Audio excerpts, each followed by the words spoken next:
you by ITEL.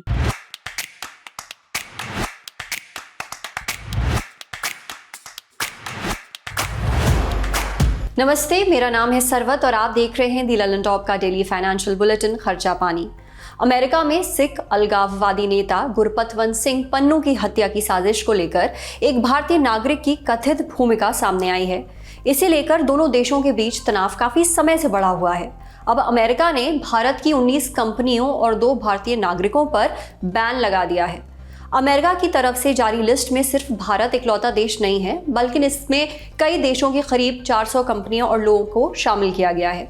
इसमें भारत के अलावा चीन, मलेशिया, थाईलैंड, तुर्की और यूएई की कंपनी और नागरिक शामिल हैं।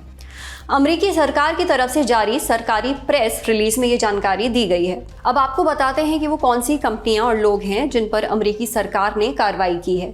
अमेरिका के विदेश विभाग की तरफ से जारी सूची में 4 भारतीय कंपनियों के खिलाफ लगे आरोपों के बारे में विस्तार से जानकारी दी गई है। इन 4 कंपनियों में Ascent Aviation India Private Limited, Mask Trans, TSMD Global Private Limited और फूट्रेवो कंपनी का नाम शामिल है।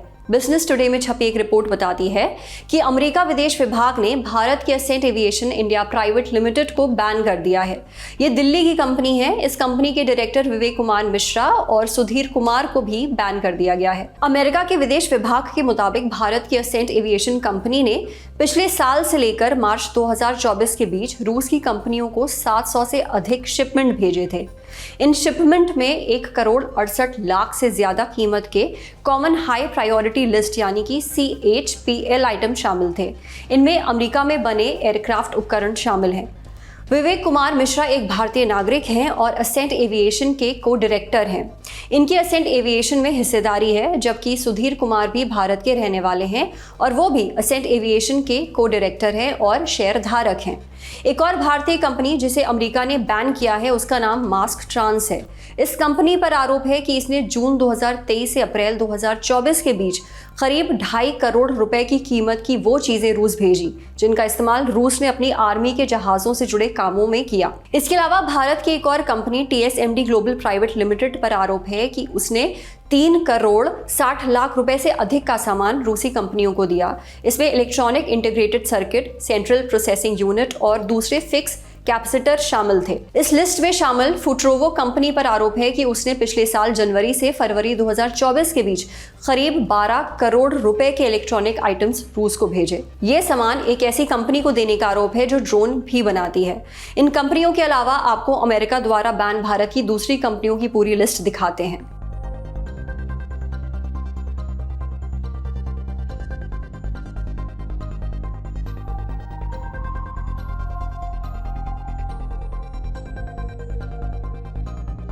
भारतीय कंपनियों पर प्रतिबंध के पीछे कारणों की बात करें तो अमेरिकी विदेश विभाग का कहना है कि इन कंपनियों ने कथित तौर पर यूक्रेन के खिलाफ लड़ाई में रूस को सहायता पहुंचाई है। यानी ये कंपनियां रूस को वो चीजें भेज रही हैं जिनका इस्तेमाल रूस यूक्रेन के खिलाफ जारी युद्ध में कर रहा है। वहीं BBC में बातचीत में विदेशी मामलों के जानकार रविंद्र सचदेव कहते हैं कि अमेरिका ऐसा इसलिए कर रहा है क्योंकि वो रूस की कमर तोड़ना चाहता है। वो चाहता है कि रूस की अर्थव्यवस्था कमजोर हो जाए और रूस की सेना को वो सामान ना मिल पाए जिसकी मदद से वो यूक्रेन में युद्ध लड़ रहा है। अब एक और खबर का रुख करते हैं। भारत के जाने माने अर्थशास्त्रियों में से शुमार और प्रधानमंत्री के आर्थिक सलाहकार परिषद के चेयरमैन विवेक देबरॉय का 1 नवंबर को निधन हो गया। 69 साल के थे।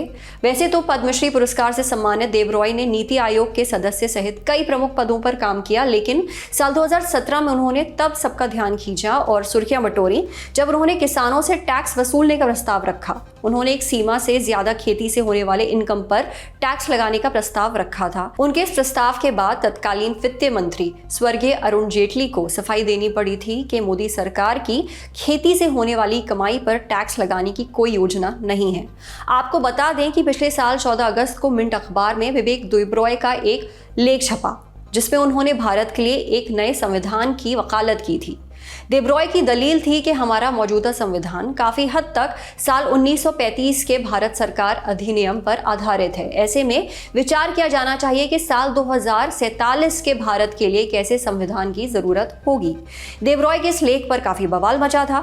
विवेक देबरॉय का जन्म 25 जनवरी 1955 को शिलोंग में हुआ था। देबरॉय की शुरुआती शिक्षा पश्चिम बंगाल के नरेंद्रपुर स्थित रामकृष्ण मिशन विद्यालय से हुई। इसके बाद उन्होंने इकोनॉमिक्स में ग्रेजुएशन की डिग्री हासिल की कोलकाता के प्रेसिडेंसी कॉलेज से। देबरॉय ने इकोनॉमिक्स में ही मास्टर्स किया। इसके लिए वो दिल्ली स्कूल ऑफ इकोनॉमिक्स आए। फिर वो ट्रिनिटी कॉलेज स्कॉलरशिप पर आगे की पढ़ाई करने के लिए यूनिवर्सिटी ऑफ कैम्ब्रिज चले गए। वैसे तो देबरॉय यूनिवर्सिटी ऑफ कैम्ब्रिज अपनी पीएचडी करने गए थे, लेकिन उन्होंने वहां से एमएससी डिग्री हासिल की और अपने देश वापस आ गए। सितंबर 2017 में देबरॉय को पीएम के आर्थिक सलाहकार परिषद का चेयरमैन नियुक्त किया गया। वो 5 जून 2019 तक नीति आयोग के सदस्य भी रहे। ये था आज का खर्चा पानी। ये बुलेटिन लिखा था हमारे साथी प्रदीप यादव ने। आप अपनी राय यहाँ कमेंट बॉक्स में जरूर दें। अगले एपिसोड तक अपना ख्याल रखें। शुक्रिया।